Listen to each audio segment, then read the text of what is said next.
Hey guys, this is Scott. We're going here to talk about college football with my buddy Gary. Gary, how were the playoffs for you here this last weekend? Really, really good. I hit on basically everything that I bet, so I felt good about the last round.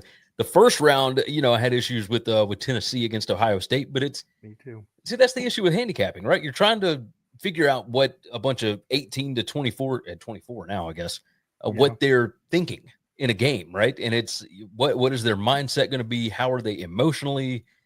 This was always what Ohio State was capable of, Yeah. but you just don't know what to expect, right? And it's not just them. I mean, there's a lot of teams across the country that were just like that, especially during bowl season. So it's just a little mayhem, you know. But I'm good with Definitely it. so. Yeah, well, I got to admit, I was wrong on the Tennessee game too. I thought Tennessee would beat Ohio State, but after Ohio State crushed them and what we saw what Ohio State did to Oregon, I don't know how we're going to stop them from being national champs. And I don't want to blow the lead here, but it looks like it's going to be a Big Ten national championship. That's at least what it's looking like from where I'm sitting. But I got to tell you, one thing about the college football season that really shocks me is the top four seeds were not favorites in their round against the lower, and none of them won. So 1 through 4 is out, which is It kind of that amazing. I didn't never would have surprise thought me. that. Yeah, It it didn't. didn't surprise me. No, because it I didn't ever really feel like Georgia was the best team in the SEC. Oregon, you always knew that they were right there neck and neck with Ohio State. Right. It, everybody, I mean, Boise and Arizona State, I mean, they were both double digit underdogs for a reason, right? Yeah, they So definitely were. it was not super surprising to me. If this thing had been seeded correctly from the beginning, then I think it would have been a different outcome. But the way that they did it, this go round, it is what it is. Winning a conference championship, I don't think necessarily means the same thing that it used to, because you're looking at a bunch of tiebreakers and whatnot in the SEC, in the Big Ten, et cetera. It's just kind of up in the air, right? I agree. I definitely agree. Well, of the 4 games we had this last round, the really exciting game for all the wrong reasons was the Notre Dame game. Them getting postponed the one day with that terrible tragedy down there in New Orleans didn't seem to affect the number much, and probably didn't affect the outcome much. But it was definitely a problem. Georgia playing with their second string quarterback just wasn't enough for Notre Dame. Notre Dame really played a good ball game there, as They we did. thought. Go ahead. Go ahead. We'll No, talk about it in just a second. no. That's really what I wanted to say. That was the game that if we would have had the starting quarterback for Georgia, I'd have laid the wood on Georgia. But Yeah, given the fact we're in second string quarterback, I told you last week I wasn't even going to bet it, but I was going to watch every single second of it. And it wasn't nearly as good as I'd hoped, but what can you expect, I guess? But what was your take on that Notre Dame game? my take was that it's about exactly what I expected. Notre Dame was consistent enough. Georgia couldn't finish when they got into the red zone. Uh, there were multiple fourth downs that Georgia tried that one play here or there might have changed the entire ball game. But really, Notre Yeah, Dame won that game in a 60-second time span of game time. Right? You had the field goal, the strip sack, which why with a backup quarterback? Why on yeah, earth are you trying that with 30 seconds left in the first half? You're only down 6-3. Don't go out and try anything crazy. Gunnar Stockton, I was texting back and forth with some guys. His windup is so long, and so it reminds you of Tim Tebow because he just takes so long to get from here back to actually release the ball. So it takes a long time. And they came in, got the strip sack, and immediately turn around, touchdown. So that makes it 13-3 at the half. And then you come out in the second half and give up a kickoff return, and that's the ball mm, game because yeah, Georgia does not have an explosive enough offense because they don't have good enough receivers. And we kind of expected that. I'll tell you the reason that Notre Dame was able to keep the ball as long as they did. You and I talked about this last week. Riley Leonard being a mobile quarterback, Georgia cannot defend mobile quarterbacks. This was a terrible matchup for the Bulldogs. So Yeah, it didn't surprise me too much. I think Notre Dame is going to have some more difficulty this week than they did last week, partly because they don't get the same rest advantage that Penn State does, but second because Penn State's got their quarterback and Notre Dame has not played a team quite to this level yet. And that's not to say that Penn State is, fantastic or anything like that. They're certainly good enough to be in the position where they are. But I do think that Penn State is better than the version of Georgia that Notre Dame just disposed of, right? I agree with you. I agree with you. Let's pull up Spank Odds and see what Spank Odds tells us here. People love Notre Dame right now. Yeah, they do. Yes, they do. Notre Dame being the favorite. Does that surprise you a little bit? So, no, not really, because Notre Dame has covered 10 straight ball games. They looked good last week in beating the team that everybody had preseason number 1 or number 2 in Georgia. But you got to look at all the details with it. I will go ahead and tell you my numbers. And so I've got Notre Dame power rated about 3.5 points better than Penn State. However, when you start tossing in the stats, all the stuff that I throw into my model, I've got Penn State favored by 3 points. And I really, really thought that Notre Dame was going to be favored coming out of that Georgia game. And I thought that when I dove into the numbers that I was going to be all over Notre Dame. But Penn State has a healthy quarterback, which Georgia did not. I think Penn State having the not the wrecking balls, but having, those two strong running backs. I think Penn State is a little bit more explosive than Notre Dame. I don't know that Notre Dame is going to be able to have the same kind of luck go in their favor this time out that they did last time with the strip sack and making all 3 field goals when their kicker has not been very good all year. I know he got hurt in the middle of the year at some point. It took him a little while to get back, but he hit 3 field goals last week, and he was 8 of 15 on the season before that. So, what exactly does it mean? Penn State's got a better a better special teams efficiency ranking. And these two teams are pretty even when it comes to composite talent. So I'm kind of leaning Penn State at this point. I mean, if this thing gets to 3, I'll certainly fire on it, but I'm not nearly as high on Notre Dame as I assumed that I would be. What are your thoughts on this? Am I talking crazy here? Well, you're usually crazy, but it turns out I agree with you on this one. If it gets to 3, I'm going to bet a large amount on Penn State. I really like Penn State. I don't know. It looks like we just moved to 2. I don't know if you saw Spank Odds flash there, but yeah. It looked like there was a couple books that were upgrading it to the +2. So their Notre Dame money is definitely coming in. And I want to draw your attention to this first column, this gray column here. Yeah, the one that says, right? That's the one here on the left. It says circa LV -O. That's the opening numbers. You're able to add that on Spank Odds.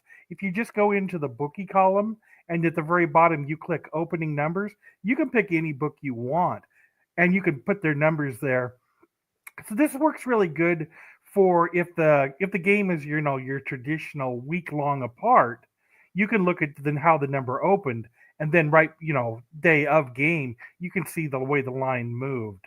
So that's a real help for some people depending on how you handicap. And if you look at this, it opened at circa at +1.5 and it has moved to 2. So there is definite Notre Dame money coming in. I think they're crazy. I think Penn State wins this one straight up. So I might be with you on this. I think we're together. I was really big on Notre Dame, just thinking of everything. And I'll tell you, it would do me well to have Notre Dame win this thing because I've got several futures bets that have Notre Dame playing in the CFP title game. Not even to win it, but just to play in it. I've got +375 and I've got a +400 out there that just for them to make it because I thought the path was kind of easy. But and I could certainly hedge some with Penn State on a money line, but I'm kind of, the more I look at this, the more I kind of like Penn State here. And I'm going to have to talk about this on Tuesday on the BetUS show. So I gotta figure out exactly which way I'm going to go, but I kind of like Penn State. Yeah, I'm right with you on there. Now let's talk about the big game. Let's talk about national champions Ohio State taking on Texas. What's your numbers look like on this? Looks like it opened at 5.5, and it is favoring the Buckeyes. So what's your numbers say, Gary? It opened at 4.5 at, I believe, FanDuel and DraftKings. Okay. But it, Circa being the sharp book, immediately opens that thing at 5.5. It goes all the way out. It's at 6 now. It got to 6.5 at a couple of spots because I actually took some Texas plus 6.5, although I don't feel great about it, right? My number has got Ohio State minus 2.8, which I found a bit surprising, but we do have to remember that brings in all of the numbers from the entire season. And it's not that, Texas hasn't played a ridiculous schedule by any stretch of the imagination, but their current strength of schedule is number 11. Ohio State is number 8. I found that interesting considering they played Oregon twice. They've already played Penn State. They played Michigan. They played Indiana, Texas, at their strength of schedule, continues to get better. I was a bit shocked at this. I think that Ohio State will face more. I think Texas's defense is better than Oregon's, and I think that Texas's secondary is better than what they faced with Oregon. It's kind of the same thing with Tennessee as well. Ohio State, I believe, has had really good matchups. Now, I do think Jeremiah Smith is significantly better than anybody that he's going to go up against. However, Texas got a couple of defensive tackles. They got some edge guys. They're number 2 in the country in QBR allowed.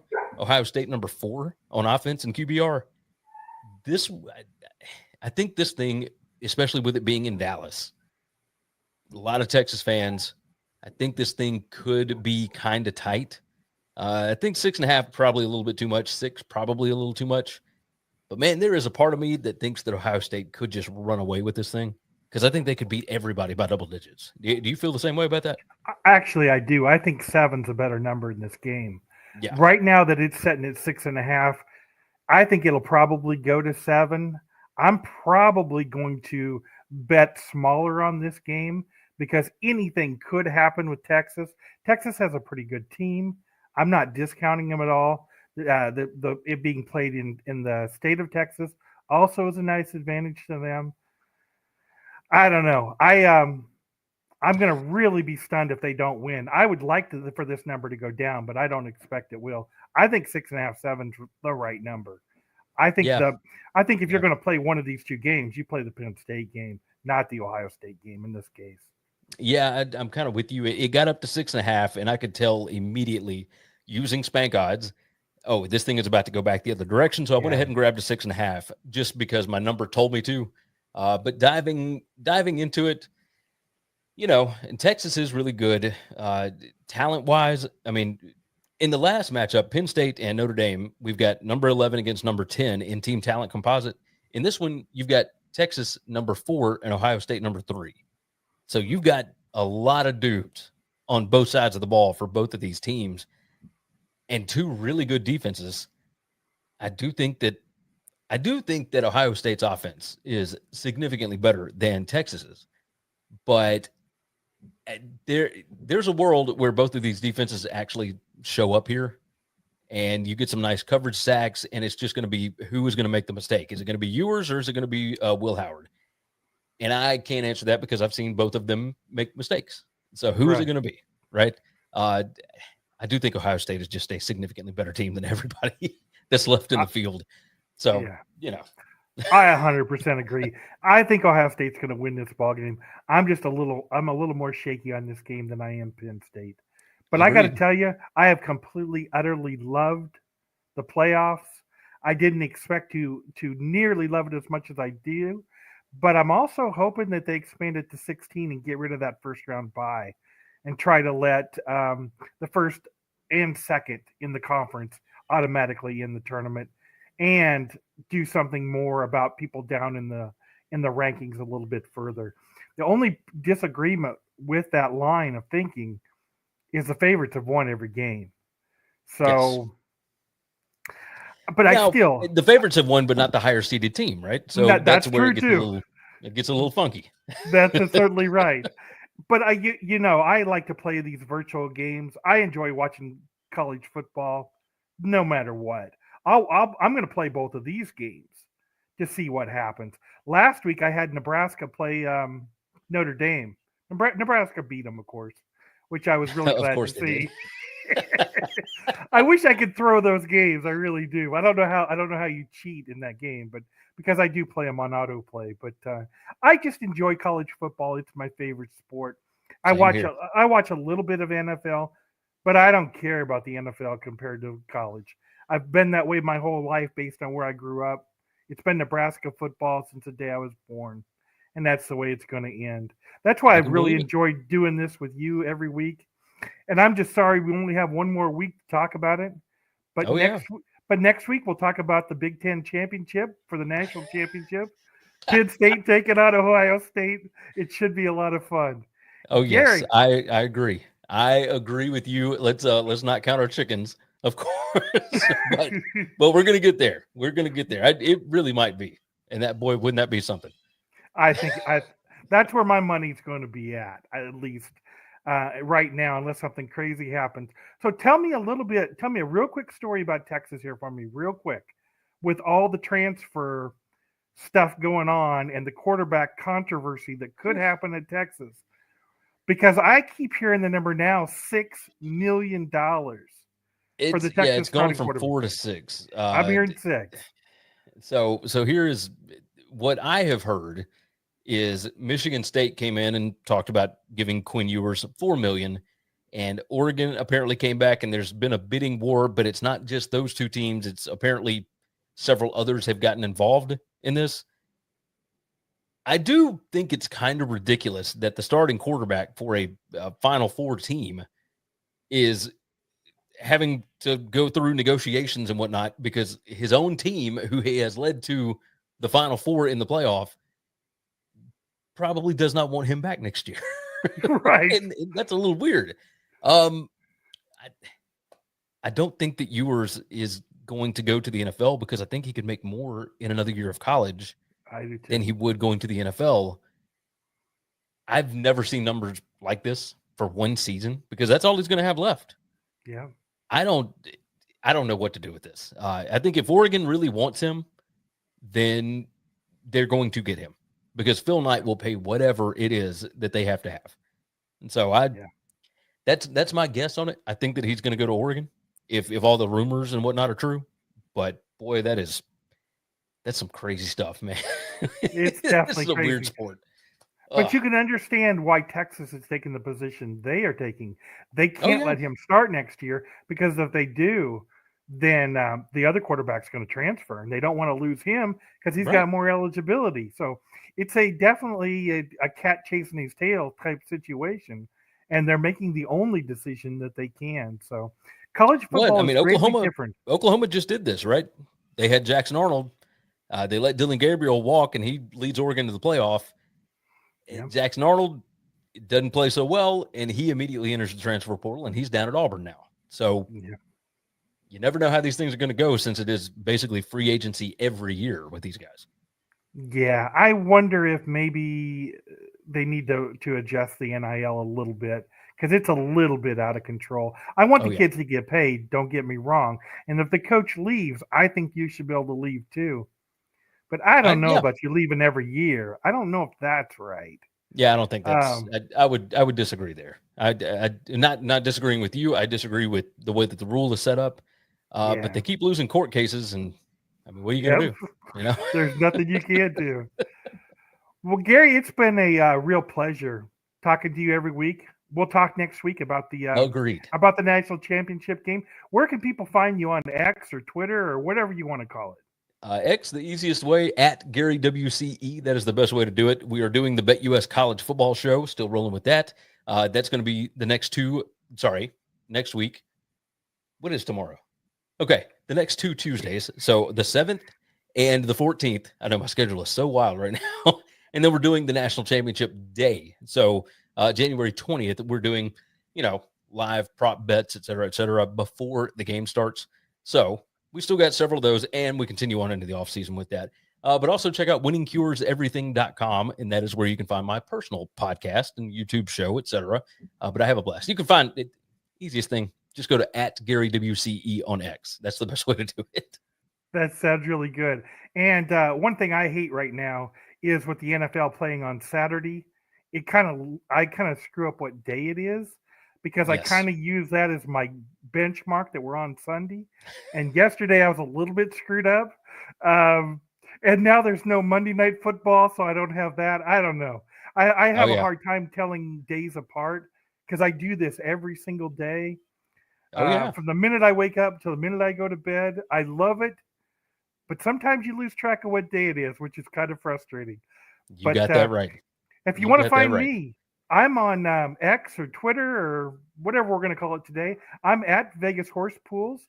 And of course, I am the support for Spank Odds, which we kind of show Spank Odds off a little bit every week here. If you have any questions about Spank Odds or need any help, you can reach me at Spank Odds at Spank Odds.